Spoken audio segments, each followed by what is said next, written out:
Well, hey there. Welcome to the Kim Constable podcast. Nobody cares, work harder. And we are here for another episode of the podcast with a live Q&A that I hosted on Instagram. This is part of a series of 4 Q&As that we've been doing, and the reviews we've been getting have been wonderful. I think everyone has really been enjoying them and leaving loads of comments saying that it's been great because, you know, they're enjoying the wide range of topics that are covered. And today is no different. I was going to say no better, but it's actually no different. What do we dive into? Well, first of all, we talked a lot about menopause. I was explaining about menopause and the changes that go on the body and why it may be harder for you to build muscle and burn fat.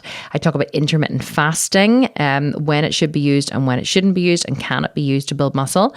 I also talk about the gym split that I do and how you should choose a gym split that moves you towards your goals, that supports how you want your body to look and why that is important. And then we did loads of quick fire ones about, you know, our apparel and when it's going to be ready, and also about just the digestive system and, you know, all the fun stuff that I'm really into, and my favorite protein companies and supplements that I take and all the rest of it. So I hope that you enjoy this episode. Don't forget that if you want to win a sculpted vegan program, leave me a review on the podcast. And if you received an email from us, if you receive our weekly emails, which details, that has details of the podcast, make sure you hit reply to that email and tell me what you want to hear on the podcast, because every single person who hits reply goes into a weekly draw to win a sculpted vegan program. A weekly draw. So you could be winning a sculpted vegan program, or in with the chance of winning every single week without even having to wait here on the podcast. The only caveat is the weekly draw we do is only for a $97 program or less, but we have loads and loads of those. The only way you can win the Sculpt and Shred, which is the expensive program, is here on the podcast. So if you want to be in with the chance of winning the Sculpt and Shred, leave me a review and send me a screen grab on Instagram so I can see your review.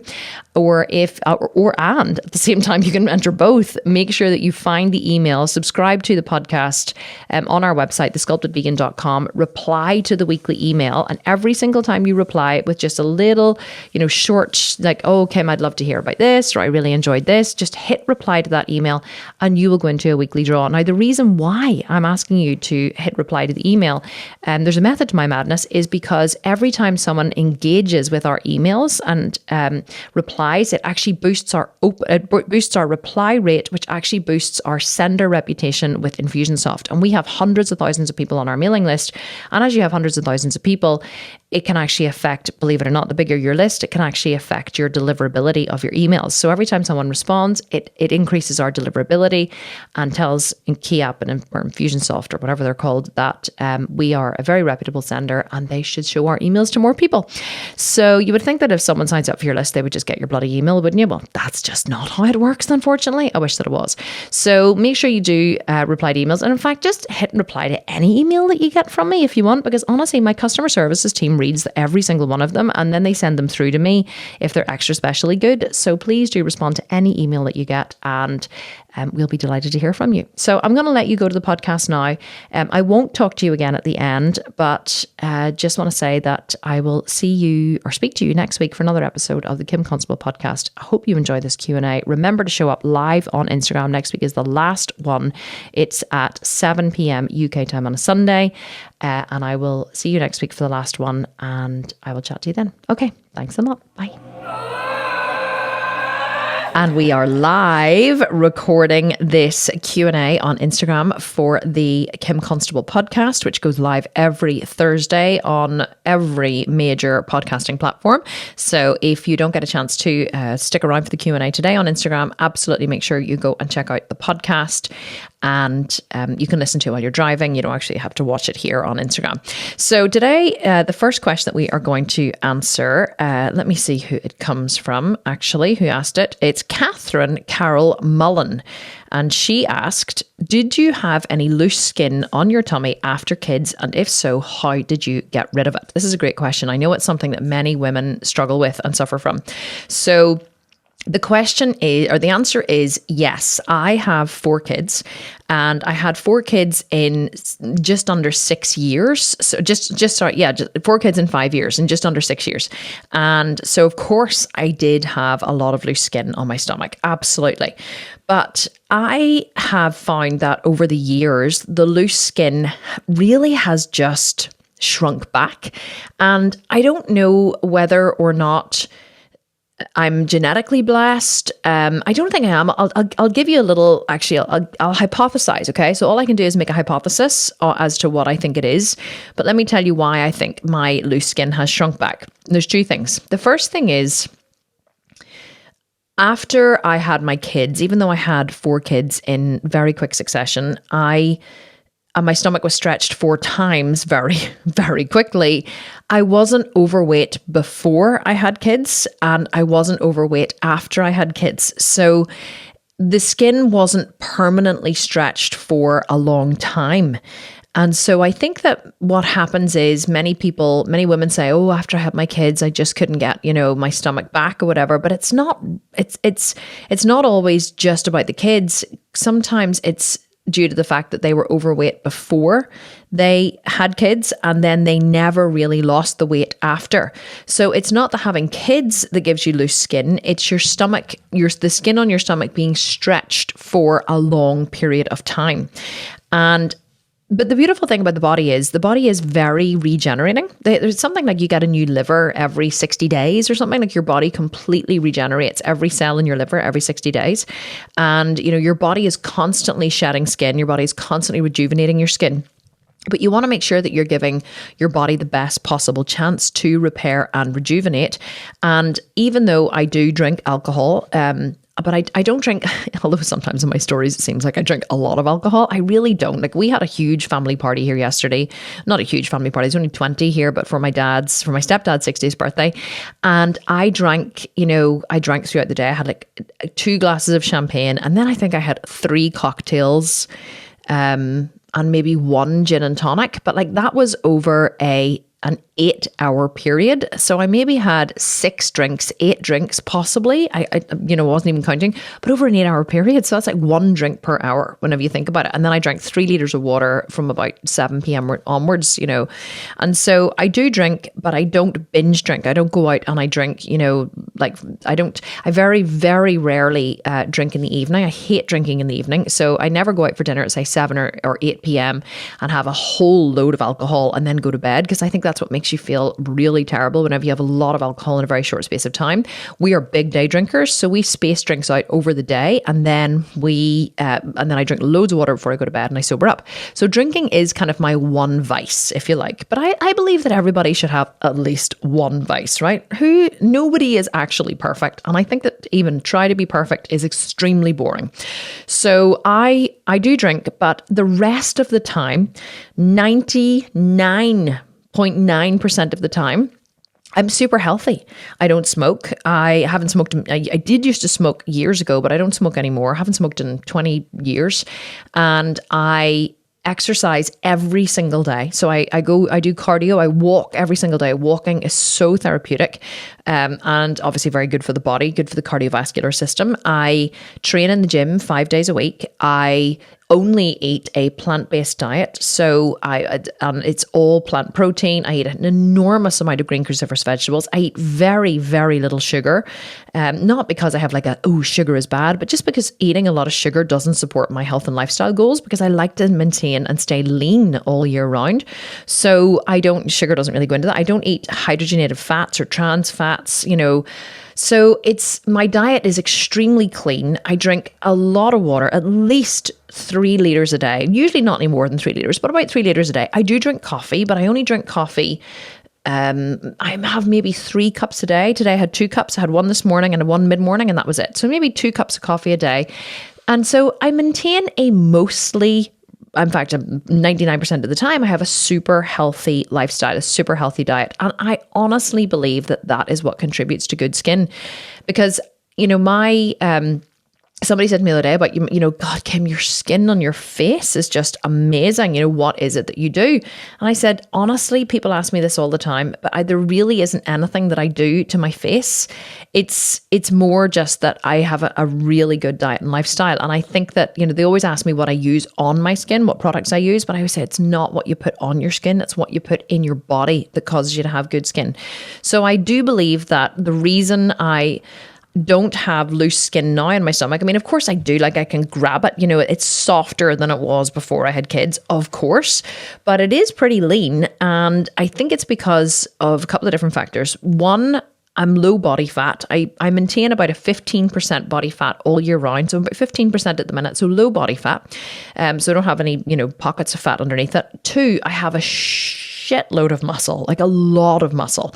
And so because I have a lot of muscle, that causes my metabolism to be very, very high. And so my body burns fat quickly, it builds muscle quickly, it digests quickly. My metabolism is very efficient. When you have more muscle, you have a very efficient metabolism.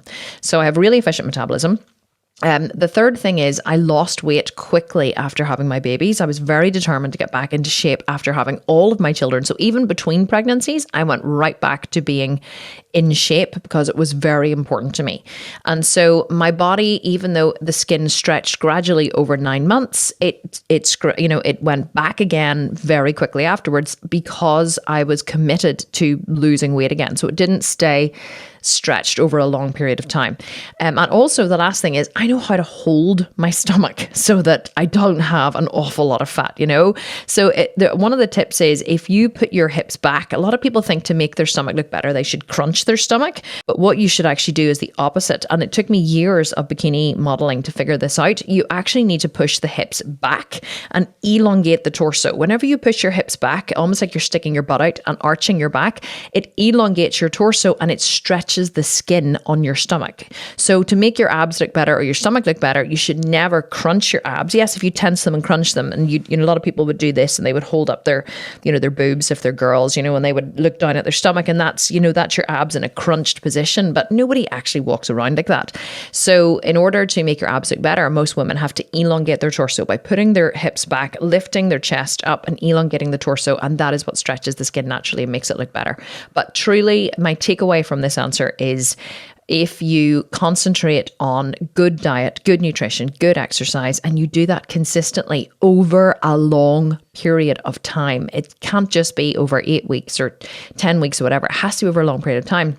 The skin will stretch back. Your skin will regain elasticity, but you have to give it every possible opportunity to regain that elasticity by good food, good nutrition, good supplementation, lots and lots of water, regular exercise. Just keep the body healthy. I have found that the healthier I keep my body, the better I treat my body, the better my body treats me. And it's not a coincidence. The better I treat my body, the better my body treats me. I have good skin. I have good digestion. I have regular periods. I have, great mood and good energy, and I sleep really well. So the better I treat my body, the better my body treats me. So if you just go into life with that kind of mentality, you will absolutely do well. Okay, so let's pull. Okay, this is a really good one. Let's pull another question. Let's see who's asking this one, actually.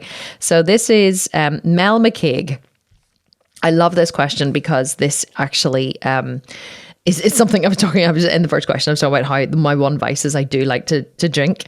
So how to recover from a night of drinking and get back on track. So here's what I want to say to this, Mel. I want to say that if you can't control your urges or impulses or whatever to drink excessively, no, hang on, what am I trying to say? So it's not about that. I do believe in burning the candle at both ends, or having the best of both worlds, I guess. Not really burning the candle at both ends, but having the best of both worlds. And I've always tried to maintain balance in my life. So I have never drank ever so excessively that it has incapacitated me the next day. I mean, when I say never, maybe once or twice. I think once when I was about 15, I went out on an empty stomach with my boyfriend at the time to like an event, a night at the races. And oh no, I wasn't 15 actually, it would have been 17. And I remember drinking, oh my God, I think I must have drunk about 15 vodkas on an empty stomach. And I was so drunk and I was so sick that the next morning I was like vomiting. And it was actually, it was so acidic. It actually burnt my throat. It burnt my esophagus. I had a sore throat and chest for days after vomiting. And I felt so ill. And I think that put me off ever getting that drunk ever again. And so if you can't get up the next day and still go and train or still go and live your life, or I mean, you may be obviously on a Sunday, whatever, taking it a little bit easier, but if drinking causes you to let yourself off the hook the next day, you shouldn't be drinking, or you should moderate your drinks, or you should learn to have a little bit more self-control. And that's the honest to God's truth, because, you know, I know Mel's here, I can see she's saying, thanks for answering my question. So my drinking, me going out for a drink on us or having a drink on a Saturday night or a Friday night or whatever, never throws me off track. It's never, you know, it's just part of my lifestyle. And I think that because I don't see drinking alcohol as something that's bad, and I don't see it as something that needs to be curtailed, and I never punish myself, I see drinking alcohol as part of my lifestyle. And so I train hard, I work hard, I do cardio every day, I spend a lot of time with my family, and enjoying alcohol, like I'm Irish, we drink, you know, in Ireland, we were fucking born in pubs, for God's sake. So enjoying alcohol as part of a balanced lifestyle is who I am, and it is what I do. And so therefore, you know, me having a few drinks would never throw me off track. Like this morning we got up, you know, I had a couple of drinks. I had quite a few drinks yesterday. I think, like I said, I had maybe 6 to 8 drinks yesterday, but it was from 2 p.m. to 10 p.m. And I drank heaps and heaps of water as well. And we woke up this morning, I went to bed at like 10:30 p.m. I slept really well. I had a sleep score of like 90 on my Oura ring. I woke at 6:30 and I decided to go back to sleep. And so I went back to sleep until 8 a.m. My husband and I got up, we had breakfast, and then we went and we cleaned up the whole party. We had a marquee in the garden. We cleaned up, you know, whatever was left over from yesterday. And that took us about 3 hours. And then I did some work in bed and I watched a couple of episodes of, you know, Victoria, which I'm really into at the minute on Prime. And then I took the dog for a 60-minute walk, and now I'm here doing this Q&A. So yes, today is a little easier for me, but I would never let myself off the hook. And honestly, if my husband had said this morning, do you want to go train? Like, I would have trained. Quite often we get up at 8 a.m. and we still go to the gym and train, even if we are feeling a little hungover. If we have been out the night before, you just get up and you get it done. Like there's never going to be the perfect time. You're not going to feel on top of your game on every single training session. And I think that it's almost like going to work. This is how I describe training in the gym. A lot of people have training in the gym as if, like, you know, they always say to me, how are you always so motivated? And do you train when you have your period? Or, you know, what about the days when you just don't feel like it? And I always say to them, right, do you work? Do you have a job? And they say, well, yes, because most people have to earn an income. Or they have worked at some point. Even if you're a stay-at-home mum now or stay-at-home dad, you probably earned an income at some point. And I say to them, well, were there days when you woke up and your alarm went off and you did not want to go to work because you were tired from the weekend? And they're like, absolutely. I'm like, well, were there times whenever you didn't want to go to work because, you know, you had your period and maybe you had cramps and you were feeling a bit shitty? Absolutely, yes. Was there ever a time when you were up all night with the baby? Whenever one of your kids was sick and you're up all night, but you still, you know, got up in the morning and you went to work? And they're like, yes. I'm like, so what caused you in all of those days to get up and go to work? And they were like, well, I don't know. I guess, like, if I don't go to work, I don't get paid. And, you know, I don't want to let the boss down. And it's expected of me to go to work. And I'm like, that's what it's like whenever you have a consistent gym routine.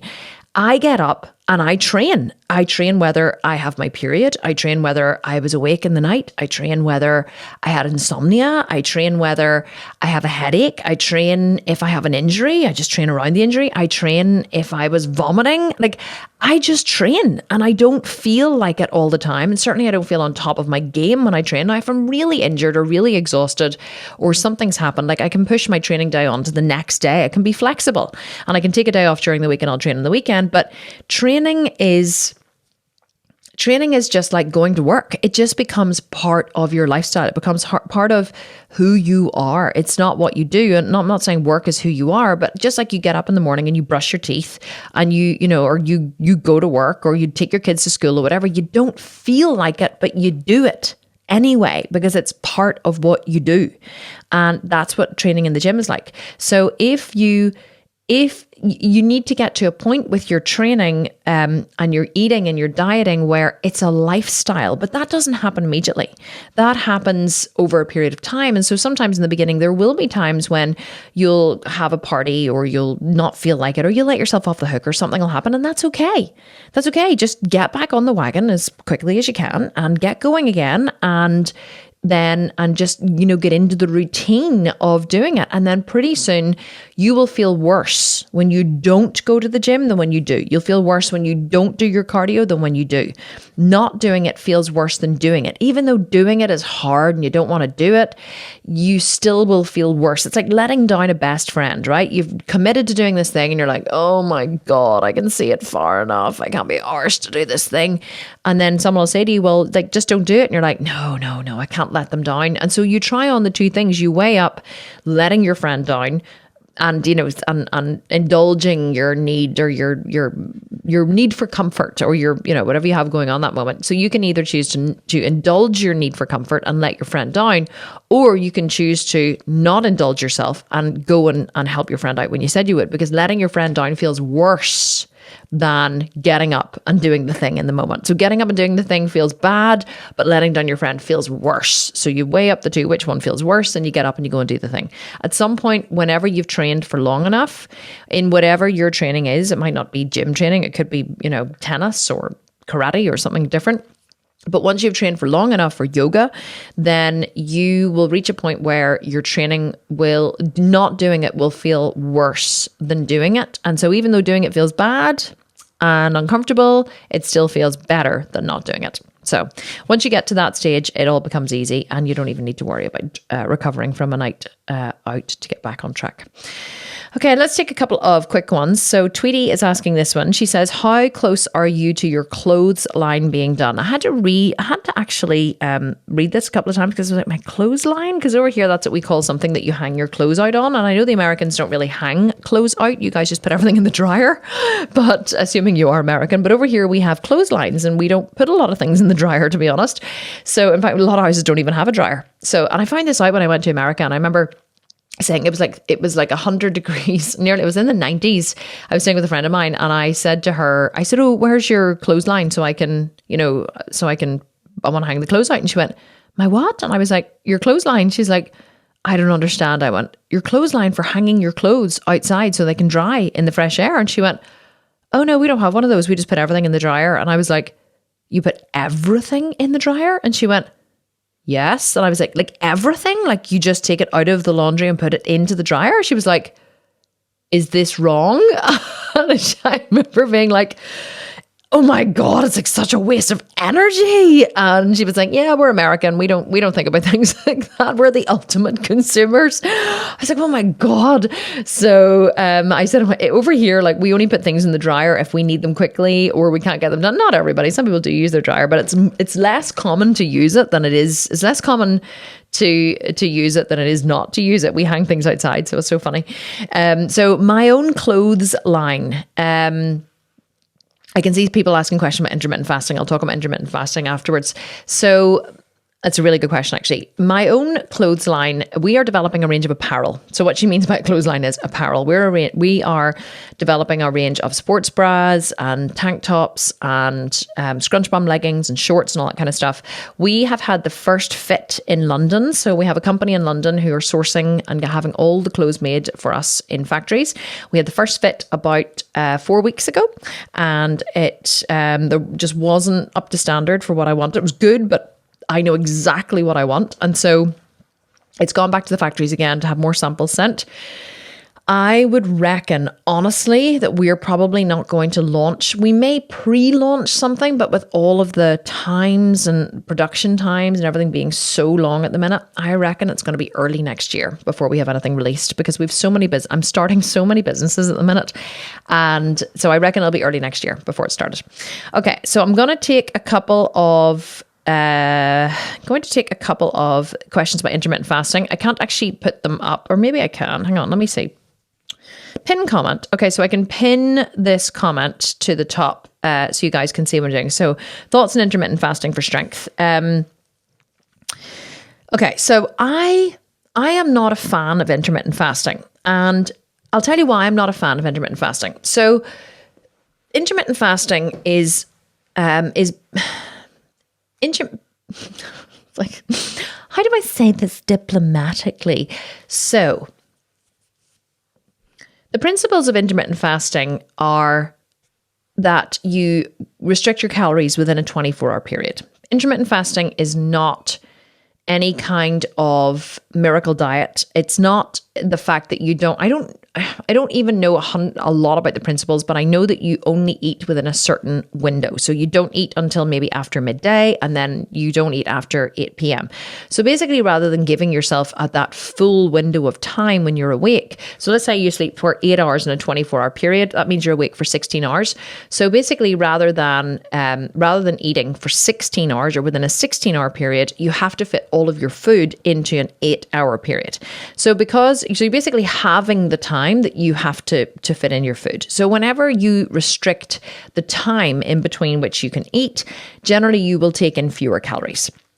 And so that is why intermittent fasting works, because you're taking in fewer calories. It's not a science-based principle. There's nothing about, not eating until after midday or anything, I guess, that like causes you to burn body fat, or not eating at night. A lot of people say to me, oh, I was starving at night and I know it's not good to eat at night. I'm like, why is it not good to eat at night? And they go, you shouldn't eat after 8 o'clock. I'm like, why? And they say, oh, does it not make you put on weight? I'm like, no, eating after 8 o'clock doesn't make you put on weight. Eating more calories than you're burning off makes you put on body fat. That's it. And they're like, really? I'm like, there's really no other reason that someone would put on body fat except they're eating more calories than they're burning off. That is the only scientific mathematical principle that you need to work on when you're considering losing body fat.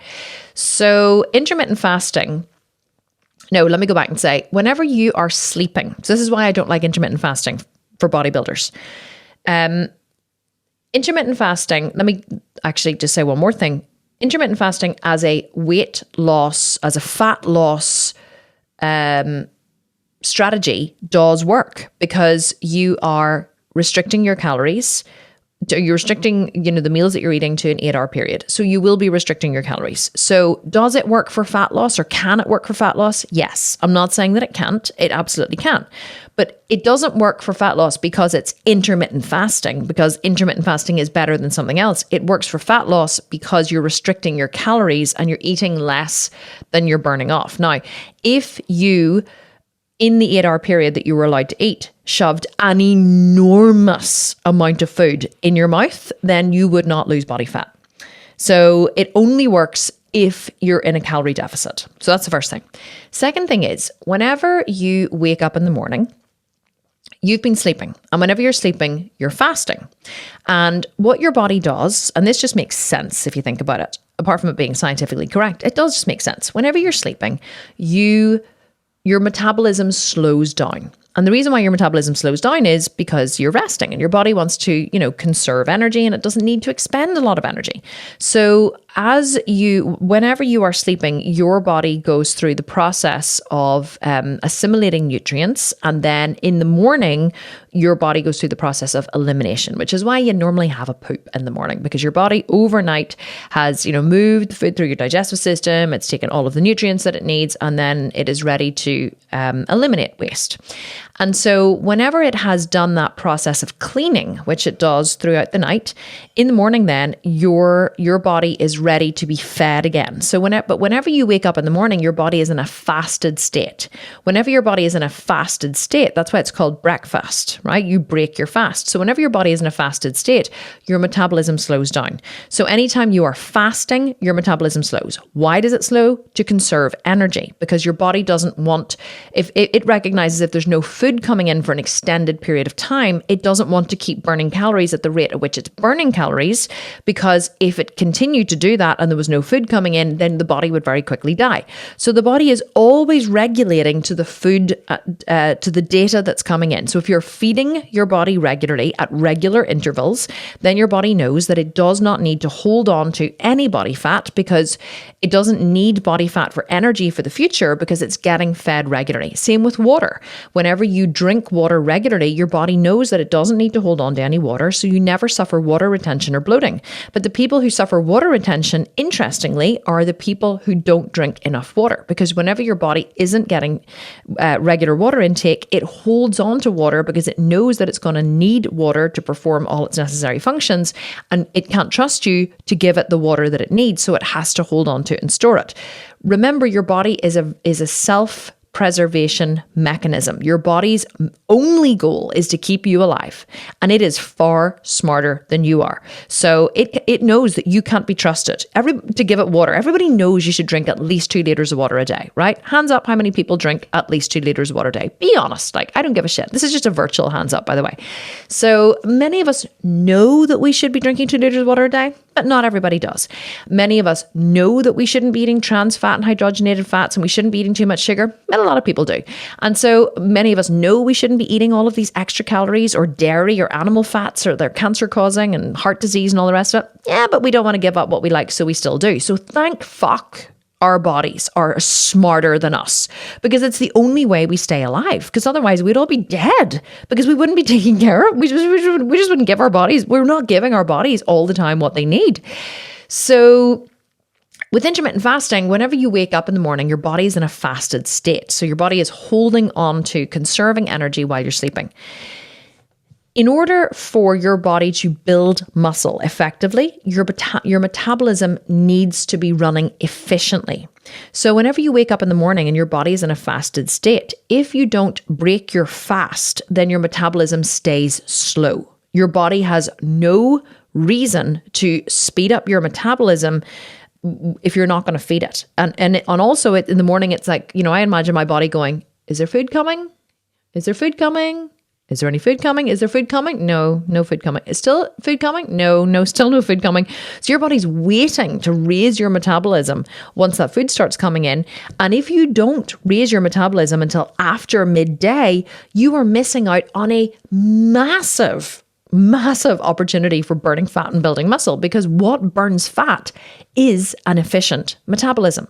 Because whenever your body downregulates your metabolism, it slows down the fat burning process. Whenever your metabolism is super efficient, then your body builds more muscle and it burns more fat. So intermittent fasting does work as a principle because you're restricting calories within an 8-hour period, but it is absolutely not conducive to the bodybuilding lifestyle. There is no self-respecting stage athlete ever using intermittent fasting. Ever. Bodybuilders time their nutrients. We eat a lot. We eat regularly. We eat big.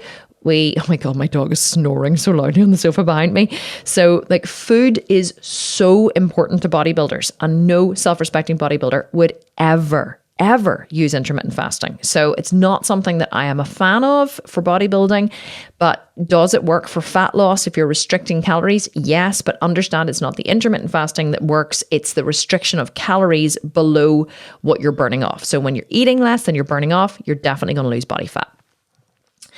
Okay, so here's a question, actually. This is a really good one. And I'm just going to pull this up here. So just because it came up, what am I supposed to eat, Anya is asking, to get a fast metabolism in the morning? Great follow-on question. So protein is very thermogenic. Whenever you eat protein, thermogenic basically means that it's thermogenesis within the body, means that the body is heating up, right? So protein heats up the body. How does it heat up the body? Because it makes the body burn calories to digest the protein. So carbohydrates don't require any energy from the body to digest, and neither do fats, but protein requires energy from the body to digest. So whenever you eat protein in the morning, preferably within 60 minutes of waking up, but 60 to 90 minutes is fine. I usually wake up in the morning, have my coffee, which also raises the metabolism, by the way, and then I go for, a 60-minute cardio session, and then I'll eat breakfast when I get back. But if you eat protein within 30 to 90 minutes, I would say, of waking up, your metabolism will raise by about 10%, 10 to 15% actually, for the entire day. It's not just for that hour, it's for the entire day. You basically stoke the metabolic fire first thing in the morning. So you have to have at least 30 grams of protein first thing in the morning in order for this to be effective. So you can have, upwards of 30, but don't have any less than 30. So if you're not vegan and you eat eggs, I think there's only about, I'm trying to think what there is. I think there's about 8 grams of protein in one egg. So I think if you're having, or 8 to 10. So if you're having, say, 2 eggs, two eggs doesn't even give you 30 grams of protein. You'd be better to have 6 egg whites if you're not vegan. If you are vegan, you can have a scoop of protein powder. You can just drink it, or you can put it in oatmeal, or you can have scrambled tofu or tempeh, or, you can actually add the protein to different foods. So even if you were eating, say, a bowl of granola, you could have a protein shake on the side, but you want to make sure that you're getting your 30 grams of protein in first thing in the morning, because that is actually what's going to raise the metabolism, and that's what's going to cause the body to burn more fat. But intermittent fasting is absolutely not the way to do it, but that is the best way to. So my kids are having conversation, and I keep having to flick the conversation away here on my phone and WhatsApp. So that is absolutely the best way to raise the metabolism first thing in the morning. Okay, couple more questions. So yes, Anya's asking, can I drink a protein shake? Yes, 100%. Protein shake is perfectly fine. Perfectly fine. Okay, let me see what else we have coming on. Okay, Tara Lynn, I'll take one from you. Tara is asking, what are your thoughts on body part splits? There are so many different approaches. I tend to follow something similar to what you do, but other successful bodybuilders do it differently. Yeah, there's really no perfect split. I always teach what is more important is that you do it consistently than you do it perfectly. I have bodybuilders, that I follow as friends of mine who follow a push-pull legs split, and that really works for them. And they tend to, to do more different exercises than I do. They would add in a lot more volume, and it really doesn't matter at the end of the day. What matters is, my battery was low there, sorry. What matters isn't that you do it perfectly, it's that you do it consistently. So whether you do push-pull legs, push-pull legs, break, push-pull legs, break or rest, or whether you do like I do, which is which is Monday to Friday. I do chest and triceps on a Monday, legs on a Tuesday, back on a Wednesday, shoulders and biceps on a Thursday, and glutes and hamstrings on a Friday. But at the minute, because I've been developing the butt camp program, I've actually been throwing in glute work every single day at the end of every workout. So what I'm doing at the minute is I do chest, triceps, and some light glute work on a Monday, some cable glute work. Then on a Tuesday, I do heavy leg day and heavy glute work. Then on a Wednesday, on back day, I throw in some glute work in deadlifts and Romanian deadlifts on the Smith and different things. So working the whole posterior chain.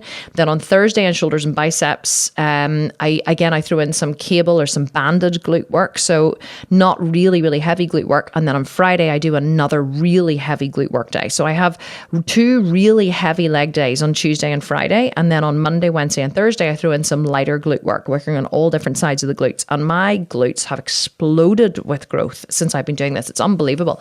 But like I said, there really is no perfect body part split. But what I would say is train your body in the way that you want it to look. So I train my body like a conventional, proper big bodybuilder, because that is what I want to look like. I like having a big chest. I like having a big, massive, muscular back. I want to have wider lats, I really want to bring up my upper delt at the minute. So I want to have more of a curve on my delts, and so I'm gonna actually start putting in some extra delt work as well.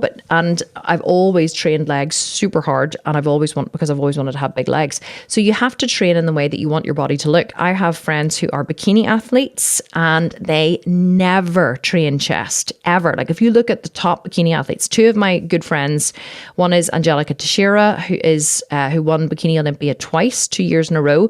The other one is Natalia Mello, who is one of the judges in in all of our competitions, both bikini Olympias.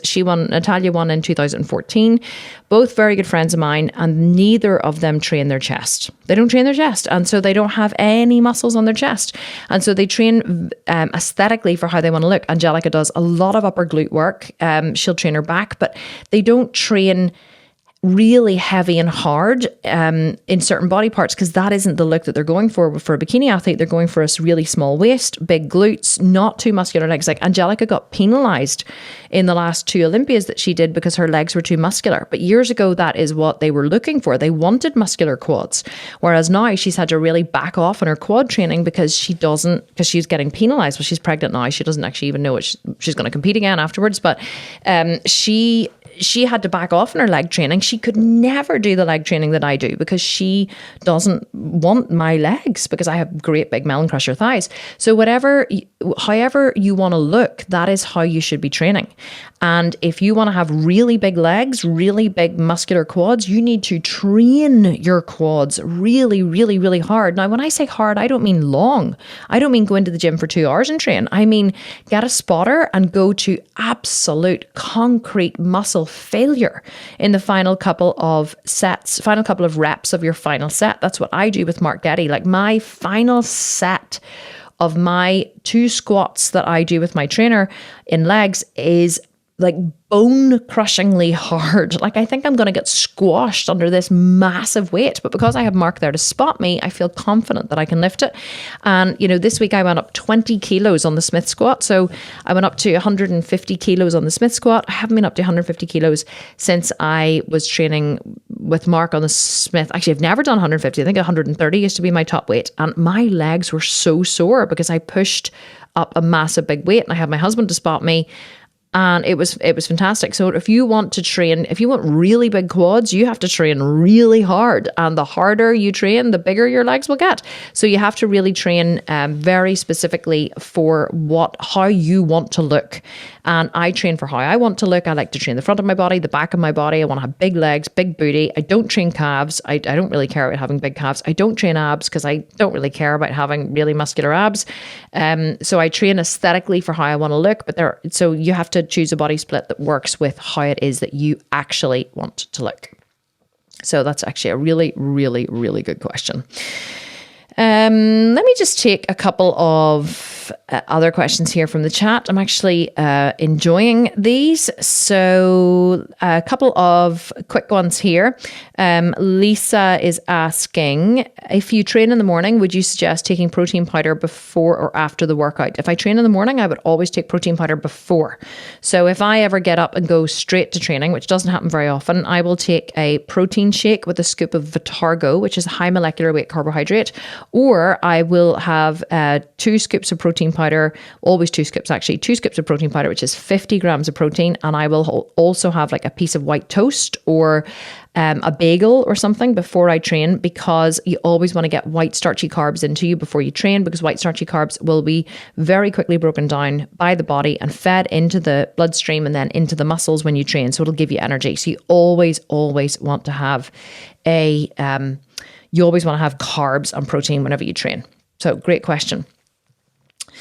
Okay, Laura, I love this question, Laura. How do you maintain a natural chest and not lose the girls? Well, I have breast implants, and I just realized years ago after breastfeeding my 4 children and then being really muscular and whatever, like my tits just looked like 2 golf balls and a pair of socks. I'm not even joking, like spaniel's ears. They were really small. They weren't really bad, but they were really small and really just, there was no tissue there anymore. And they just look terrible as far as I was concerned.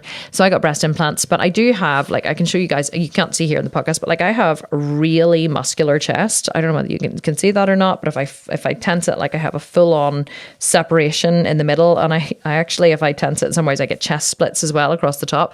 So I have a really big muscular chest, and I love having a really muscular chest. I just think it gives you so much stature whenever you're standing, and you have these lovely broad shoulders and big traps, and I have a really muscular back and big, chest. I just think it just gives you so much presence. That's one thing I have to say about, I keep hitting my microphone. That's one thing I have to say about training. It gives you so much presence.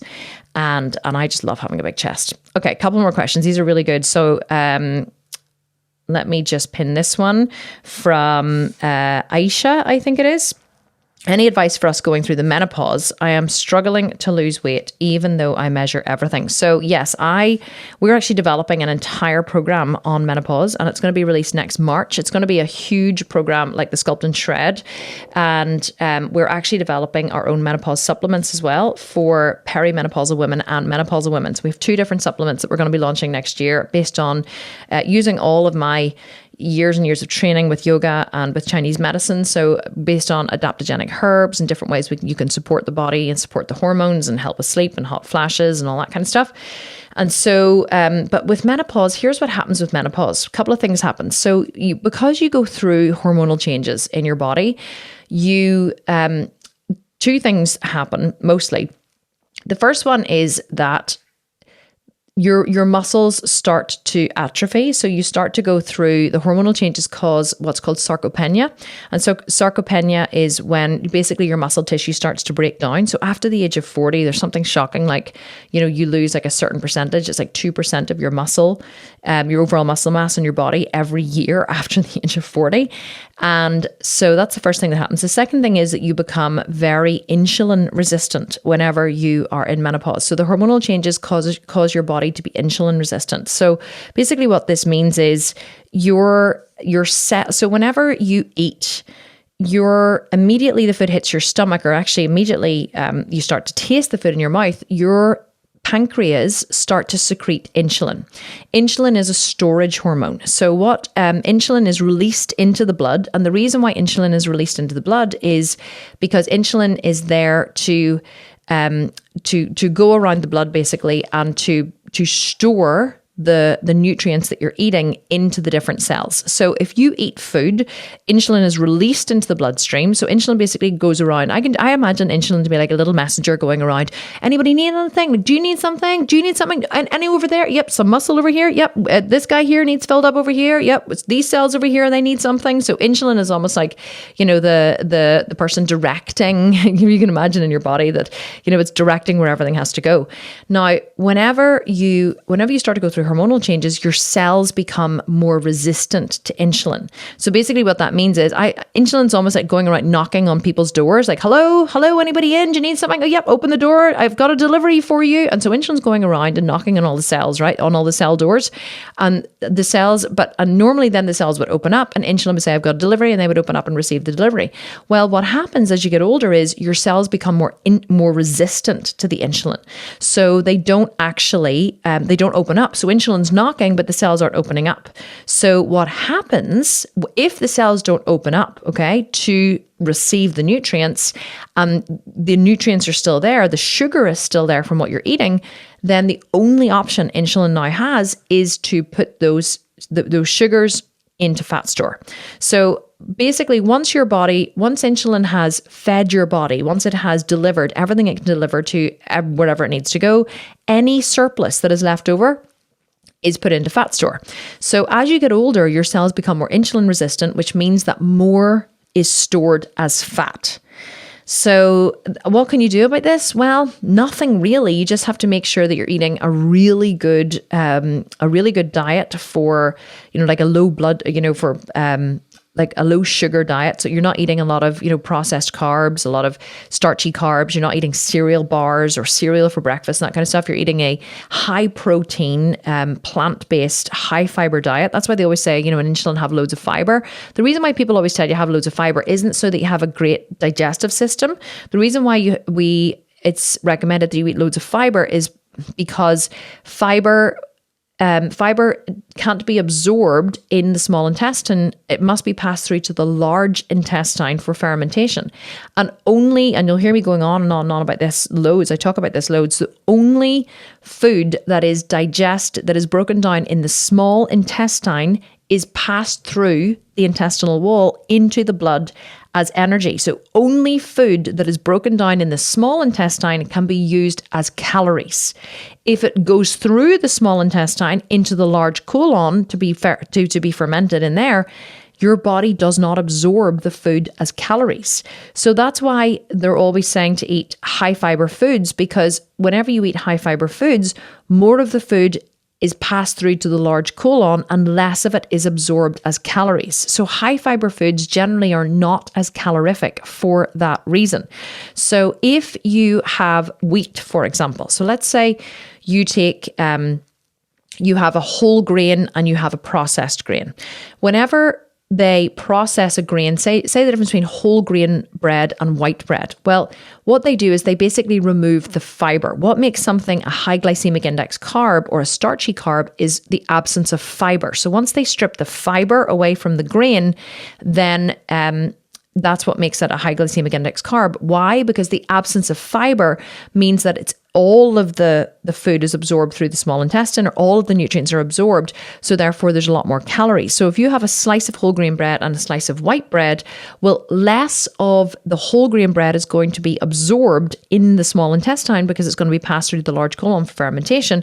So therefore, it has more fiber. So that's why you want to eat more fibrous foods. And so whenever you're in menopause, what you have to, or in perimenopause, actually menopause really isn't an issue. Like once you've gone through menopause, you really don't, you just settle into a new rhythm of life. But perimenopause is actually the stage that is the hardest. So you're not considered in menopause until you haven't had a menstrual cycle for a year. 12 months you have to go without a menstrual cycle to be considered in menopause. Before that, you're actually in perimenopause. So whenever you so whenever you are in perimenopause, you basically just need to eat less, eat smarter, and exercise more. So it's not really even about eating less. You can still eat the same volume of food, but you have to eat food that is high in fiber, green cruciferous veg, that is nutrient dense but calorifically light, and you have to exercise more because your body. Basically, your hormones start to change, your body becomes insulin resistant. You can't do what you used to do before and still get the same result. And I think that that's what confuses women the most, or I think that's what pisses them off the most. A lot of women who are in perimenopause who talk to me about it and they say, it's just so annoying because I have to do this and this used to work and my body's not the same. I'm like, it's not that your body's not the same. It's that you just can't do what you used to do and get away with it. You have to change something. And most of us are resistant to change. We don't want to change. Like I was laughing the other week and talking about my sister, and I said to her, she's in perimenopause, and she was saying, "Oh my God, this is so annoying, and I can't believe this, blah blah blah." And she said, "I just, and she was complaining about, she just basically couldn't eat what she could eat before, and without putting on weight." And I said to her, "Well, what do you have for breakfast?" And she said, "Cereal." And I was like, "You have cereal for breakfast?" And she said, "Yeah, I mixed 2 different types of cereal. I have like frosted wheats and something else." I was like, dear God, Carol, I haven't heard of an adult having cereal for breakfast. Not in my world anyway, since I think the last time I had cereal for breakfast, I was a teenager. I'm not even kidding. So, whereas she's still eating cereal for breakfast, a cereal bar with her coffee and work, and then a sandwich for lunch, and maybe another cereal bar in the afternoon. And I was like, no wonder you're putting on weight. Your body is all, or your diet is all carbs and sugars and very, very little protein. I said, if you want to combat, if you want to beat menopause or beat the symptoms of menopause, you need to eat a high protein, high fiber diet, and you need to exercise more. So unfortunately, that really is, the only way to combat it. You just have to accept that your body isn't the same as it was before. And unfortunately, there are changes to be made. Okay, that was a really great question. So let me just take a couple of quick fire questions before we finish. Okay, let me give I'll pin this one to the top, and it's about supplements. So Brave Active is asking, is there a maximum number of supplements you should take? I have B12 injections, BCAA, creatine, magnesium, alpha lipoic acid. What would you recommend? Look, I have taken a shitload of supplements over the year. Honestly, I have never found that there's a maximum number. At one point, whenever I was ordering my supplements from Persona Nutrition, I was taking like 3 packets of supplements per day, one in the morning, one mid-afternoon, and one in the evening, as well as all my additional supplements. I have never found that taking supplements, taking a large amount of supplements or a large variety of supplements does any harm. In fact, I feel for me, it's been very, very beneficial. But what you have to remember is that the supplements that you take should adequately support the activity that you're doing. So a lot of times when people come into my programs, my bodybuilding programs, they're really shocked at the volume of supplements that we have them take. And they're like, oh, but the packet says to only take 5 grams, but Kim says to take 10 grams 3 times a day. And I say, yeah, but don't forget that on the back of the packet, they have to treat everybody as if they're stupid because, and they have to go with like the minimum effective dose. But I said, you're training 2 hours a day in cardio and 1 hour, in some of my programs are doing 2 hours a day cardio and 1 hour a day in the gym. I said, you're placing far greater demands on your body than the average person. So it would make sense that you should take more, So they're like, oh, right, okay, that makes perfect sense. And so you have to supplement based on, I'm just going to plug in my phone here. You have to supplement based on what your goals are, what you're working towards. And don't be afraid of taking extra supplements if you need them. My current supplements that I take are, well, at the minute, you know what? I took a break from supplements for a while. I just got sick of taking supplements. I've been taking them for like 5 years. I'm taking a shitload of them. So at the minute, I take a vitamin B complex, a high strength vitamin B complex. I believe that everybody, whether they're vegan, vegetarian, omnivore, whatever, man, woman, child, I believe everyone should take a B vitamin because we are a nation that is deficient in B vitamins, and B vitamins actually reduce inflammation in the body. So I believe that everybody should be taking a B vitamin supplement. So I take a high strength B complex. I also get regular vitamin B12 injections, and that's what else do I take? I take BCAA, vegan BCAA when I train. The BCAA I use is the Berry Blitz flavor from the Protein Works. It's a vegan BCAA because a lot of people don't know that things like powders like creatine and BCAA and things are actually made from like crushed feathers, and like they shave, so crushed feathers, and also they shave the hair off pigs and they like grind those down and they extract those out to make the BCAA. Like it's really disgusting what they, I was horrified years ago whenever I found out what what a lot of those supplements were made from. So make sure that you use the vegan forms of those products. So I take BCAA when I train. I take a vitamin B12, and really that's it at the minute. That's the only supplements that tell a lie. Sorry, I'm taking magnesium and zinc as well in the evening. And I only started taking that recently. And I'll be completely honest, the reason why I started taking it is because I realized I had quite a lot of magnesium and zinc together, magnesium and zinc tablets in the cupboard from the Protein Works, which is my favorite protein company. If you use the code TSV for the Sculpted Vegan, TSV50 at checkout, you will get 50% off site-wide. So make sure you use TSV50 at checkout for 50% off site-wide. And so I'm starting taking magnesium and zinc, but really that's it. I'm not taking any other supplements at the minute. But I used to take L-Lutein after I trained. I would have taken, in my post-workout shake, I would have taken creatine, L-Lutein, and L-glutamine. And then I would have taken BCAAs in my water when I trained. And then I was taking, God, what else was I taking? I was taking vitamin C, vitamin D, magnesium, vitamin B, liquid trace minerals. God, what else? Kelp I used to take every day as well. For the supplement, kelp contains iodine, which is really good for your thyroid, for thyroid help.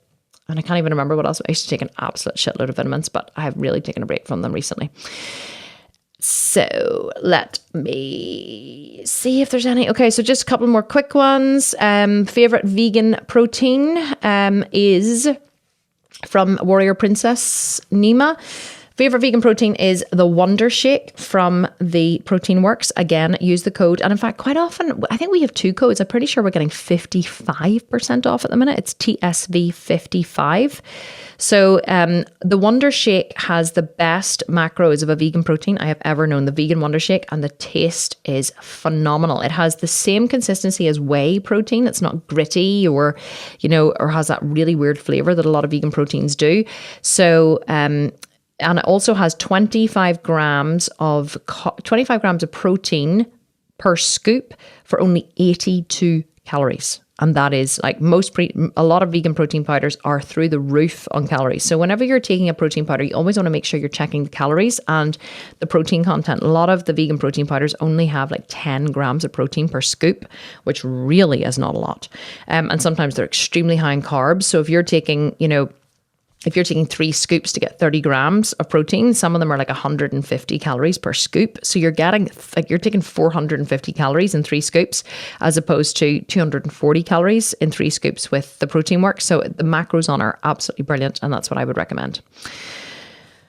Right, let's see what time we've been on for. Ooh, 55 minutes. Okay, time to go, guys, I'm afraid. And I just want to let you know that if anybody has missed the start of this live here on Instagram, you can go and watch it again. I'm going to pin the Instagram, I'm going to pin this Q&A to IGTV. For some reason last week, Instagram shit the bed and it just deleted my IGTV video, even though I had said to post it. So I'm sorry about that.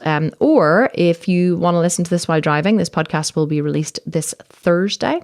So you can go and listen to it this Thursday, which is Wednesday's the 1st, Thursday's the 2nd of September. You'll be able to listen to this, the Kim Constable podcast on Podbean or whatever you listen to it. But otherwise, guys, thank you so much for showing up here on Instagram. This was great. I've really enjoyed doing these, and I know everyone's enjoyed listening to them in the podcast because I get through loads of questions rather than just, 1 or 2 questions. So yeah, love doing them. And thanks so much for showing up on Instagram. Thank you so much, you guys on the podcast.